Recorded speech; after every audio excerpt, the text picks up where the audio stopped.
ರೈತ ಬಾಂಧವರಿಗೆ ಪ್ರಗತಿ ಚಾನಲ್ಗೆ ಎಲ್ಲರಿಗೂ ಆತ್ಮೀಯವಾದಂಥ ಸ್ವಾಗತ. ಇಂದಿನ ಕಡಲೆಕಾಳಿನ ಮಾರುಕಟ್ಟೆಯ ಬೆಲೆಯನ್ನು ನೋಡಿಕೊಂಡು ಬರೋಣ. ಇನ್ನು ಯಾರು ಹೊಸದಾಗಿ ನಮ್ಮ ಯೂಟ್ಯೂಬ್ ಚಾನಲ್ ನೋಡ್ತಾ ಇದ್ದರೆ ತಪ್ಪದೇ ಸಬ್ಸ್ಕ್ರೈಬ್ ಆಗಿ. ಇಂದು ಕಡಲೆಕಾಳಿನ ಮಾರುಕಟ್ಟೆಯ ಬೆಲೆ ನೋಡೋದಾದರೆ ವಿಜಯಪುರದಲ್ಲಿ ಒಂದು ಕ್ವಿಂಟಲ್ ಕಡಲೆಕಾಳಿಗೆ 4,000ದಿಂದ ಹಿಡ್ಕೊಂಡು 5,500, 4,000ದಿಂದ 5,500 ರೂಪಾಯಿವರೆಗೆ ಒಂದು ಕ್ವಿಂಟಲ್ಗೆ ವಿಜಯಪುರದಲ್ಲಿ ಕಡಲೆಕಾಳಿನ ಬೆಲೆಯನ್ನು ಹೊಂದಿದೆ.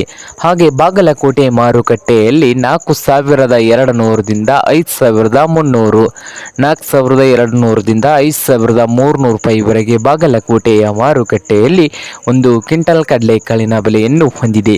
ಹಾಗೆ ಹುಬ್ಬಳ್ಳಿಯ ಮಾರುಕಟ್ಟೆಯಲ್ಲಿ ನೋಡೋದಾದರೆ 3,000ದಿಂದ 5,200, 3,000ದಿಂದ 5,200 ರೂಪಾಯಿವರೆಗೆ ಹುಬ್ಬಳ್ಳಿಯ ಮಾರುಕಟ್ಟೆಯಲ್ಲಿ ಒಂದು ಕ್ವಿಂಟಲ್ ಕಡಲೆಕಾಳಿನ ಬೆಲೆಯನ್ನು ಹೊಂದಿದೆ. ಹಾಗೆ ರಾಯಚೂರು ಮಾರ್ಕೆಟ್ನಲ್ಲಿ 4,000ದಿಂದ 5,200, 4,000ದಿಂದ 5,200 ರಾಯಚೂರು ಮಾರುಕಟ್ಟೆಯಲ್ಲಿ ಒಂದು ಕ್ವಿಂಟಲ್ ಕಡಲೆಕಾಳಿನ ಬೆಲೆಯನ್ನು ಹೊಂದಿದೆ. ಹಾಗೆ ಇನ್ನೊಂದು ಮಾರುಕಟ್ಟೆ ಸೊಲಾಪುರದಲ್ಲಿ 5,000ದಿಂದ 5,200 ರೂಪಾಯಿವರೆಗೆ ರೇಟನ್ನು ಹೊಂದಿದೆ ಒಂದು ಕ್ವಿಂಟಲ್ ಕಡಲೆಕಾಳಿಗೆ. ಸಾಂಗ್ಲಿಯಲ್ಲಿ 5,000ದಿಂದ 5,500 ರೂಪಾಯಿವರೆಗೆ ಲಾಸ್ಟ್ ರೇಟ್ ನಡೀತಾ ಇದೆ ಒಂದು ಕ್ವಿಂಟಲ್ ಕಡಲೆಕಾಳಿಗೆ. ಹಾಗೆ ಕಲಬುರಗಿಯಲ್ಲಿ 5,000ದಿಂದ ಹಿಡ್ಕೊಂಡು 5,200 ರೂಪಾಯಿ ಲಾಸ್ಟ್ ರೇಟ್ ನಡೀತಾ ಇದೆ. ಇದು ಇಂದಿನ ಕಡಲೆಕಾಳಿನ ಮಾರ್ಕೆಟ್ನ ಬೆಲೆ.